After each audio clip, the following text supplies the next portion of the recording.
Hi, everyone. I'm going to get us started off here. Welcome to our presentation, and we truly, sincerely appreciate that you spend even this small little sliver of time with us, because this helps just us with the connection that we have with our parents, which is so important. So we do appreciate that you're here. I'm Erica Mann. I'm one of the counselors, and I'm going to get us started. So we're going to be talking about the test results and planning for the SAT and the ACT, which both SAT and ACT tests are considered college entrance exams. Okay, so where are we? So right now, if you have a junior here, you're probably hearing them talk about the ACT results. They took the ACT here at Kilbourne beginning of March. So depending on what grade your student's in, you're either looking at PSAT results, which PSAT is available for our sophomores and our juniors, typically in October. Pre-ACT results, which again is available for sophomores and juniors, and that was, we gave that test in November this year. ACT results, that happens. ACT tests are multiple times throughout the year, but most of our juniors have those results that have come in from their March test. And then the ACT, SAT results from national test dates. Those national test dates, that's what I'm referring to. They're offered multiple times throughout the year at various local high schools in the area. If you have a son or daughter who's a junior and they have that ACT score and you're thinking, well, where is the score? Why haven't I seen it? My child doesn't know where to get it. You will have to get their ACT score off of the ACT website. So it's the My ACT. Students were directed to set up their account a couple of days before they tested, and they actually could have set that account up even after they tested. Those results are going to be dropped into their ACT account. And you can get on and you can try to, if your child for whatever reason did not get their My ACT account set up, you can try to get on and create that now. And if you can't create that, then you'll have to contact ACT directly. ACT does not communicate with the counselors or with schools on individual student scores. So we don't have access to get into ACT or SAT's account and website to see where all of our students fell and what their scores were. So if you are a parent that's in that situation, our best recommendation would be to reach out to ACT directly, and they can help get that My ACT account set up and rolling. Okay, so once you have your scores, you're thinking, well, how good are they? How did my child do? Where do they kind of fall? So when we talk about the middle 50% for any college, most colleges will put forth what is called their common data set, and that is information about the incoming freshman class that they accepted. So right now, Ohio State has information out about the 2021-2022 fall students that were accepted to their university, and you'll hear middle 50% a lot. That middle 50% just means that that's where the middle 50% scores fell of students who applied to college using an ACT or an SAT score. And they might give you a specific number, Ohio State, or a range. Ohio State may say, our middle 50% is 27 to 32. That means 50% of the incoming freshmen had between a 27 and a 32. Now, that doesn't mean that colleges didn't accept students who fall in the lower 25% or students who had the higher 25%. It's just a riskier decision, especially if you're in that lower 25%, then that school might not be a school that's considered as a safety school, right? Like that might be a school that it's a little bit riskier and you don't know whether or not for sure they'll be accepted. But that middle 50% is what they're referring to. What is the range of ACT scores or SAT scores of students who are accepted? So when we talk about college readiness ACT scores, ACT and SAT both have kind of stated what their college ready scores are. So for ACT, that's an 18 in English, 22 in math, 22 in reading, and a 23 in science. And for SAT, it is a 480 in the evidence-based reading and writing and a 530 in math.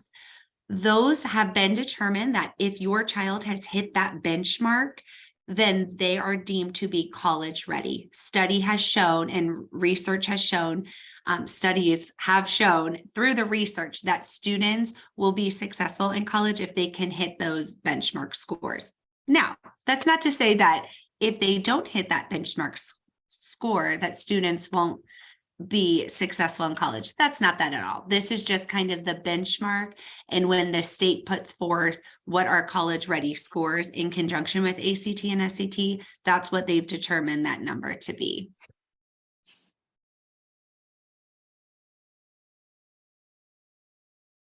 Okay, so which tests should your son or daughter take? Really, students can take either one or both. The colleges accept those scores equally. And they are actually what are called concordance tables that are put forth that give you a comparison so that you know if you've taken both, what score in the ACT is comparable to the SAT. So if I got a 22 on the ACT, approximately a 1080 on the SAT. We are showing you, there's a link to the concordance so you can see again a comparison if you were to take both tests that the colleges are able to compare them, or again you can choose one. If, for example, I take the ACT and I score a 28 on the ACT and then I take the SAT and get a 1000, it seems to be that you're a better ACT test taker, and therefore your son or daughter may want to stick with submitting that score and or repeating that score, that test, the ACT, as opposed to SAT. But some students are pretty even keeled. So again, those concordance tables are available. When I'm done talking, I can post that in the chat for you so that you can have access to it. But both ACT's website and SAT's website have links to concordance tables for you. We do want to make you guys aware that in the fall of next year, the College Board, which is the SAT and the PSAT, are making changes and going digital. So for the fall of next year, the PSAT will be in digital format if your students take that optional test with us.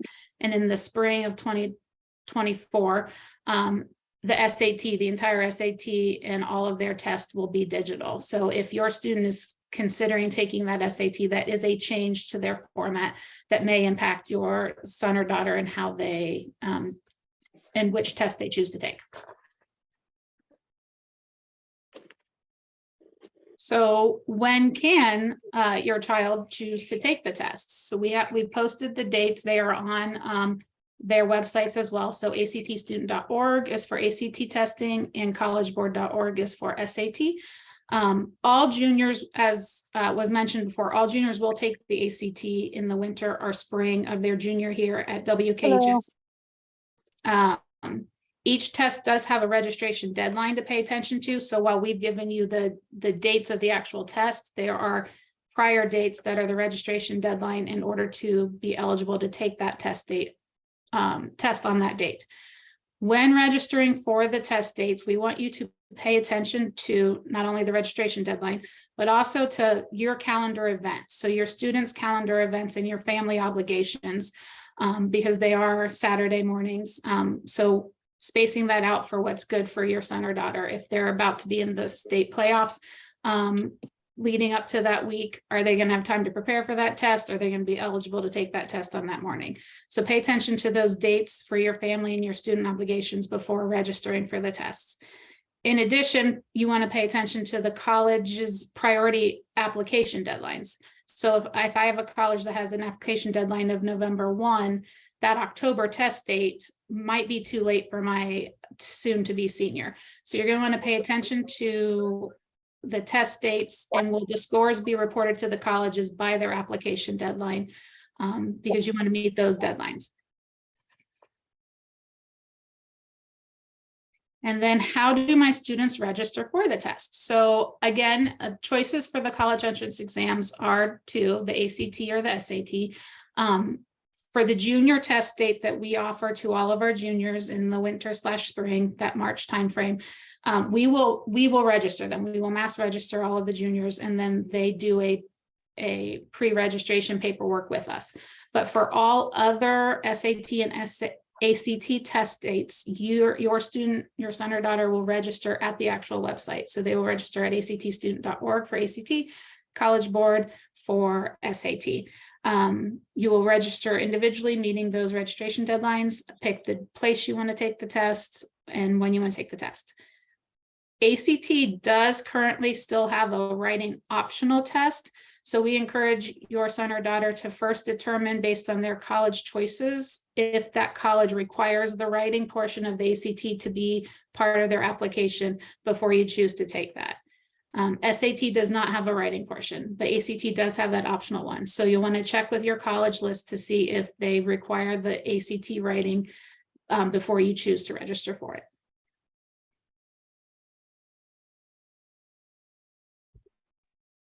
Okay, so once you select the date or the dates that work best, then when your student signs up to take a test, they can actually select up to 4 schools to have their school sent or scores sent to for free.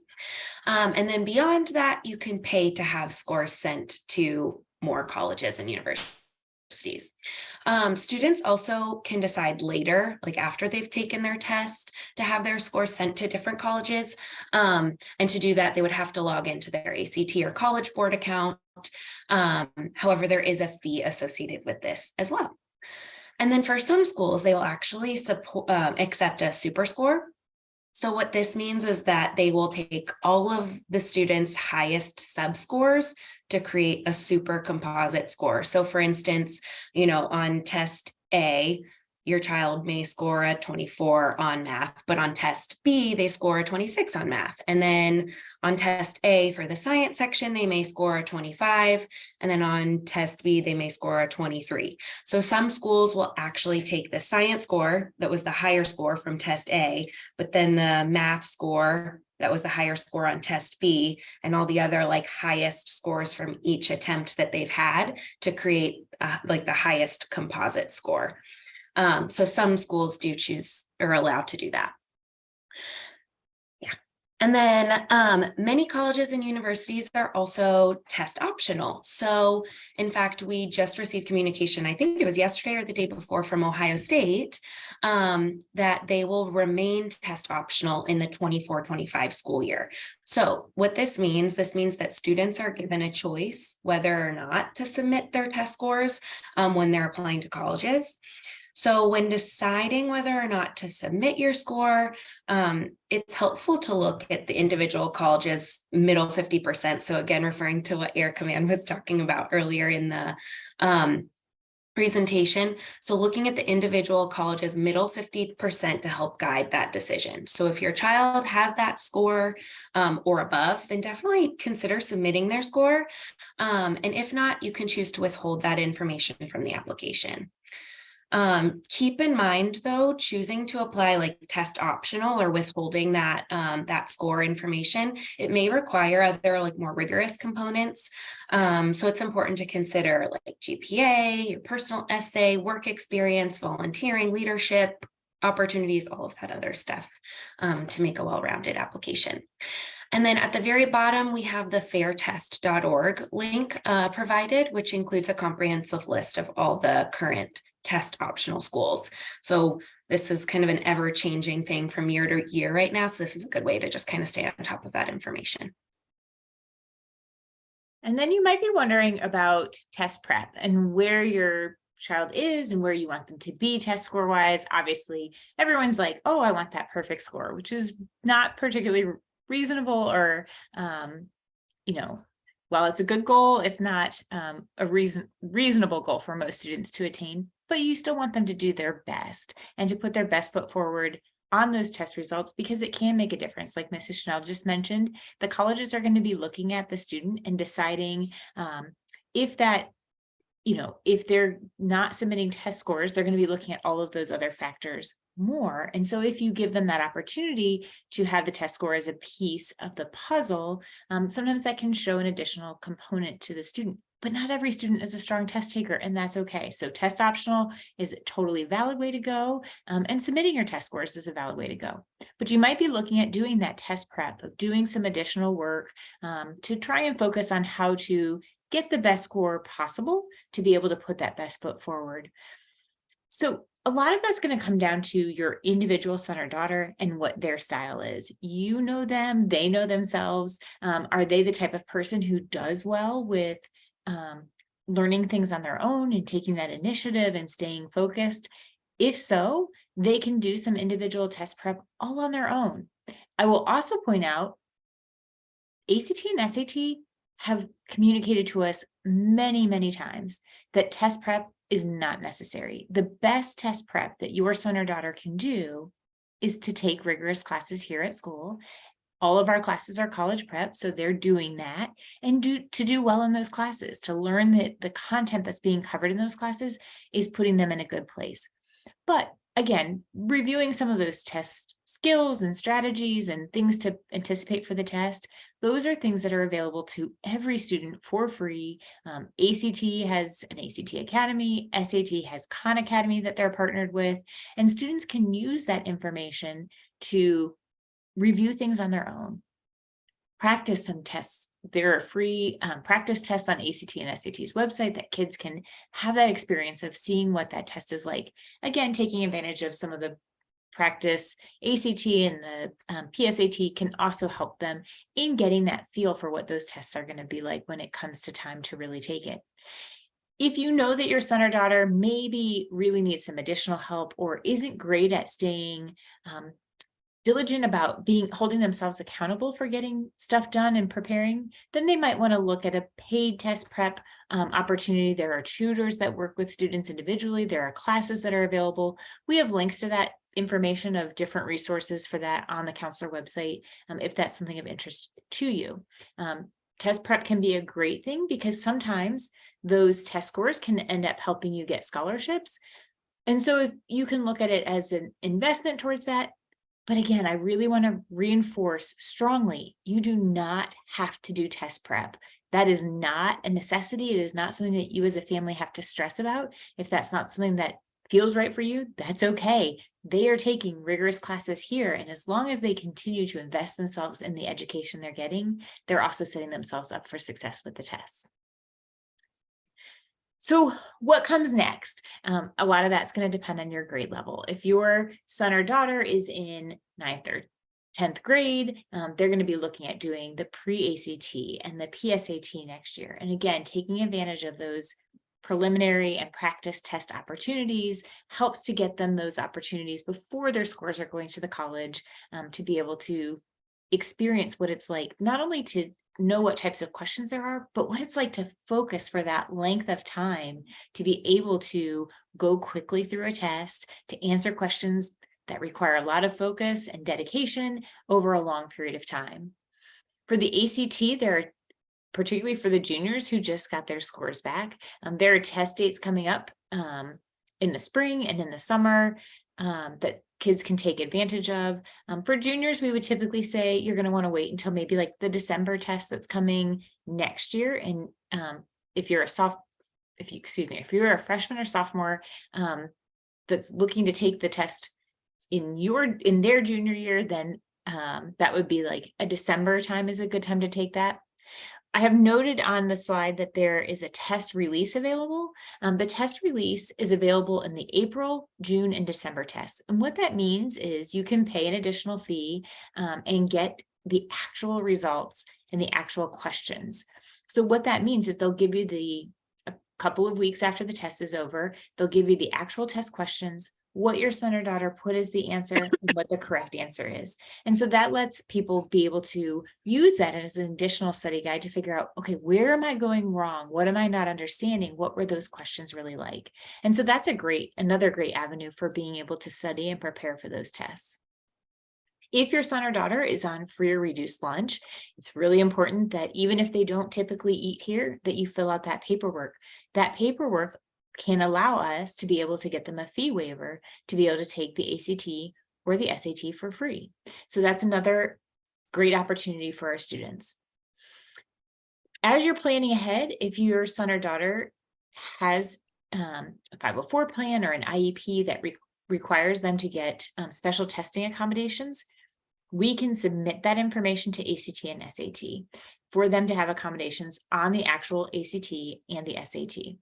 It is ACT and SAT's decision if they will allow your child to have those accommodations, though. So even if we submit and ask for them to have those accommodations, there is no guarantee for that. So that's a decision that ACT and SAT get to make for themselves. If we put forward that request for accommodation opportunity and they get approved, that is for the actual ACT and SAT. For example, with the pre-ACT, there are no test accommodations available. So if your child is someone that gets accommodations and they decide that they want to take the pre-ACT, that test does not have accommodations with it. And again, as Mrs. Lord mentioned, think about your schedule for what's the logical time for when you'd want your son or daughter to take those tests.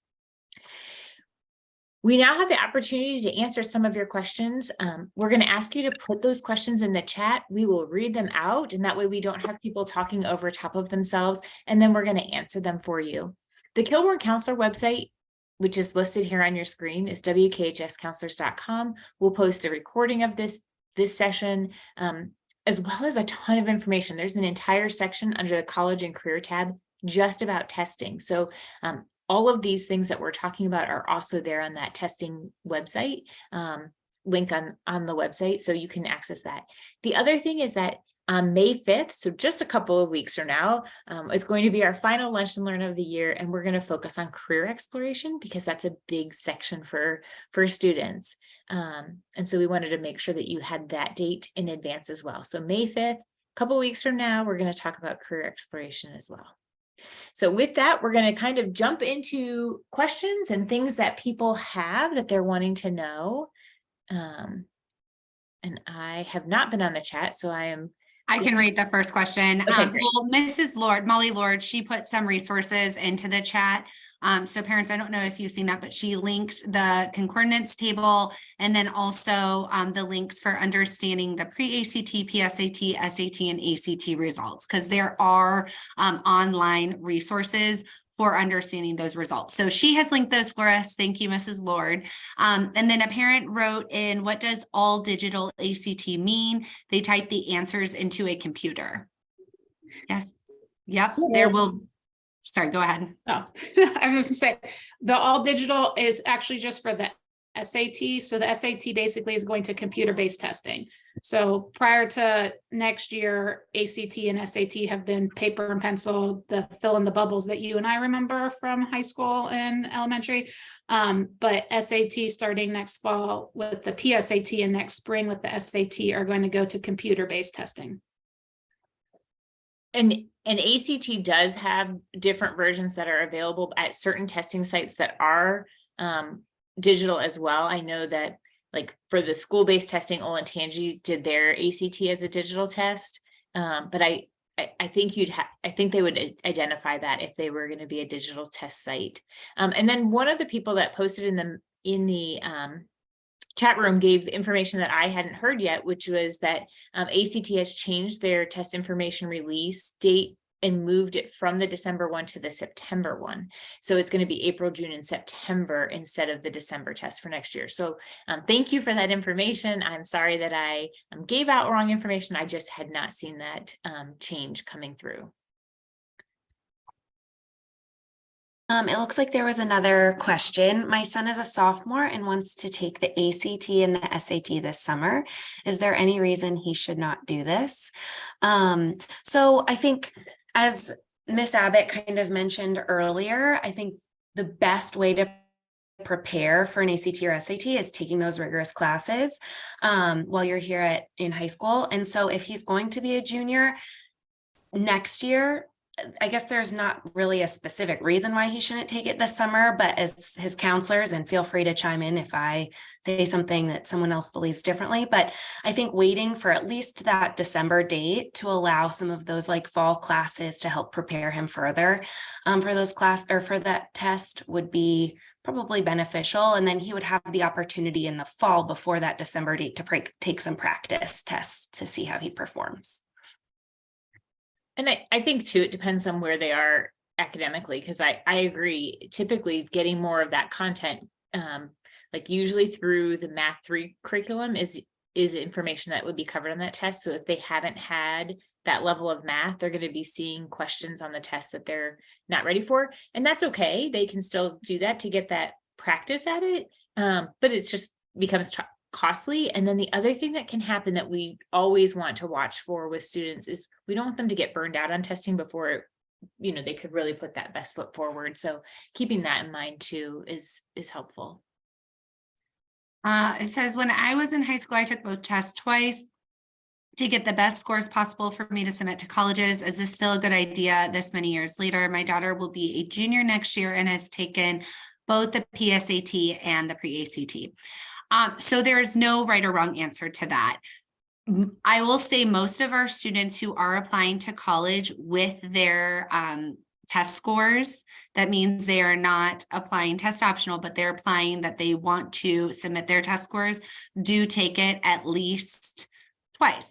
But that's not to say that I've had a student who took it the first time, scored a 35 and was thrilled with their score and thought, I don't need to take it anymore. So it really truly is individualized for your child. Some of our students like to take it, see how they do. Ooh, I really need to, if they take the ACT, I really need to improve my science score. I really need to bump up the math score and focus a lot on those subjects, and then kind of implement some studying and some tutoring and then take it again. I've had students who have taken it 3 or 4 times. I think some of that is a personal challenge too. They just want to prove it to themselves, but there's really no right or wrong answer. I will say, if your child has decided that they want to apply to the colleges that they are interested in and want to be accepted to, that they're going to submit their ACT or SAT scores, I would say common practice is they take it at least twice. And statistics would show that, that they do better. Kids tend to do better when they've taken it more than once, statistically speaking. And I think too, like Mrs. Lord was saying earlier, sometimes students will take one, figure out which one, or take one of each, or look at the PSAT and pre-ACT scores, see which one they do better on, and then focus on that one. And that's fine too. One of the other questions is your thoughts on digital PSAT this October for juniors. It's going to be interesting. We're anxious to see. It's across the board. It's going to happen. That's how it will be rolled out. So we're going to see how that plays, and hopefully it'll be a good experience for kids. Yet to be seen. I don't know if anyone else has opinions and thoughts on that, but well, I mean, so much of our student, like the students now in high school, so much of their learning is done online. And like all of the Ohio State's tests that they're taking this week, they're all online. So there's going to be some component of familiarity. We've never rolled out doing SAT or ACT or PSAT or pre-ACT digitally. So it's new to us all. And sometimes I'm like the first one to dig my heels in with change, but our students tend to most times prove how resilient they are, and they can adapt and are very flexible. So we're going to see how it goes. It'll be good. Listen to me. What other questions do you guys have for us? This is good. I think it's good to kind of collaboratively speak about this stuff. And then I will also say that I'm noticing the time, and I see that it's just about 12:30. So we are also going to wrap things up here, because we know that you are taking the time out of your day to make sure that you have time for us. And so we really appreciate that. We are going to we'll stay on here to keep answering any questions if you still have them. And so we will, somebody said, I don't see the post mentioned earlier. What post?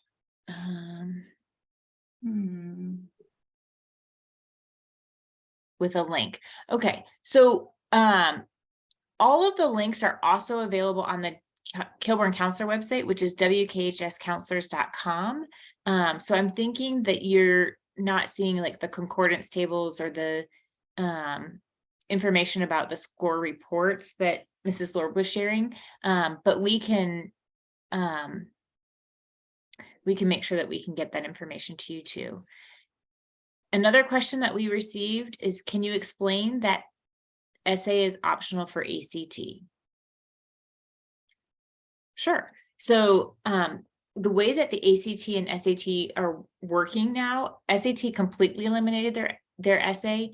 ACT does still have it, but they only have it as an optional test. It's an additional add-on that students can take at the end of their actual ACT for an additional test score. Some of the colleges still want to have that writing score. A lot of schools have moved away from it. It used to be that many of the colleges, including OSU, wanted that score, and now that's not something that they're looking at anymore. Some of the schools are looking at it for like a placement in their like freshman English classes, and then again, others are not. There was another question. Is it common not to submit ACT, SAT scores in post-COVID times? It is becoming more common, but kind of what we were talking about a little bit earlier, it really is dependent on one, if the school is test optional, which some schools are still and some schools are not. So it's depending on that. And then also, again, back to that like middle 50%, depending if a student, gets a score that lies in that middle 50% or above, typically we encourage them to submit it. But if not, I mean, the beauty of an application for college is submitting a very well-rounded application. So that includes the GPA, the course rigor, like what classes students are taking, AP, honors, college credit plus, IB classes, those kinds of things. The personal essay is always really important, and we as counselors hold an essay workshop, which we had yesterday, to help with that. Volunteer experience, work experience, all of that. So yes, it's becoming more common, but it's definitely, it varies student to student and college to college. And it's more common just because colleges are currently allowing it and they weren't before. Mm-hmm. Question is, when you send your test score to a college, do the colleges respond?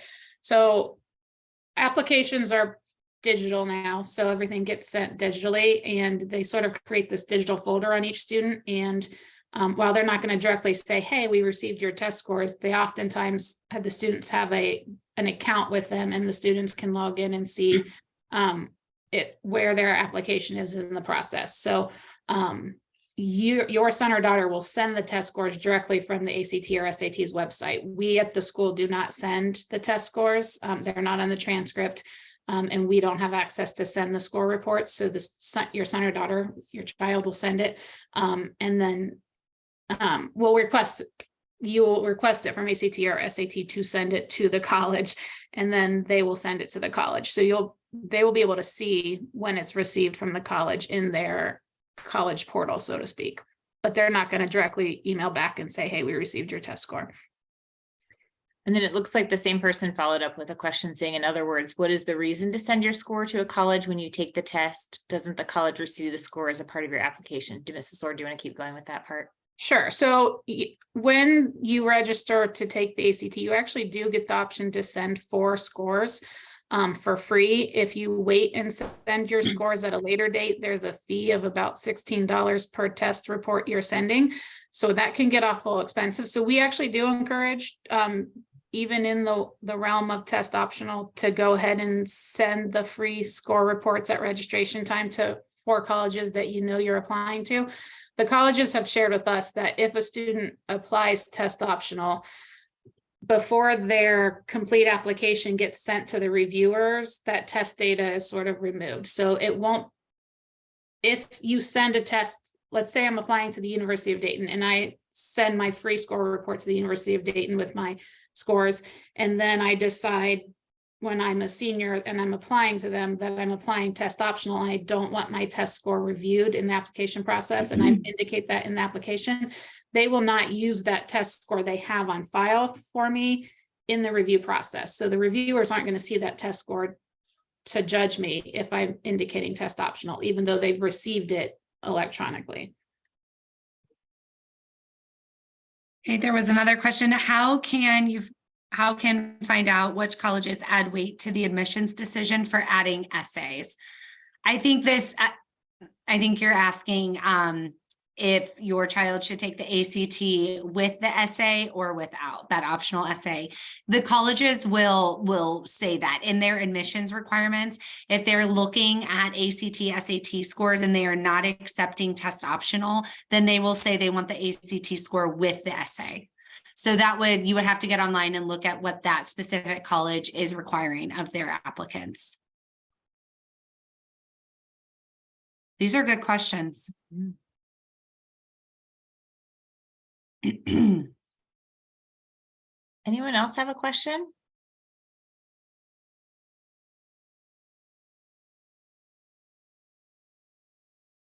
All right. Well, thank you all for, another one just came through. Slightly off topic, does that grade transcript that is sent to colleges show pluses and minuses?